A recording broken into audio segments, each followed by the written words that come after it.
அஸ்ஸலாமு அலைக்கும் வரஹ்மத்துல்லாஹி வபரகாத்துஹு. இன்றைய தகவல், சொர்க்கத்திற்கு நன்மாராயம் கூறப்பட்ட 10 நபித்தோழர்கள் அப்படின்னு சொல்லிட்டு தான் இன்றைக்கி நம்ம பார்க்க போகிறோம். இவர்கள் பூமியில், அதாவது இந்த உலகத்தில் வாழும்போதே சொர்க்கத்திற்கு வாக்களிக்கப்பட்டவர்கள் அப்படின்னு சொல்லிட்டு நம்முடைய நபிகள் நாயகம் ஸல்லல்லாஹு அலைஹி வஸல்லம் அவர்கள் சிறப்பித்து கூறிய 10 நபித்தோழர்களை பற்றி தான் பார்க்க போகிறோம்.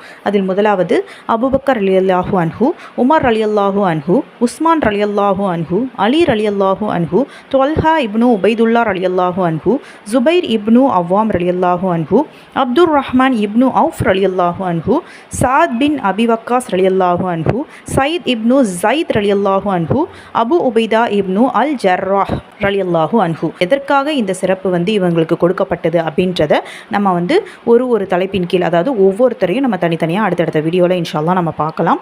இதில் முதலாவதாக எந்த நபித்தோழரை நம்ம பார்க்கணும் அப்படின்றத நீங்கள் மறக்காமல் கமெண்ட் செக்ஷனில் கமெண்ட் பண்ணுங்கள் இன்ஷா அல்லாஹ். அஸ்ஸலாமு அலைக்கும் வரஹ்மத்துல்லாஹி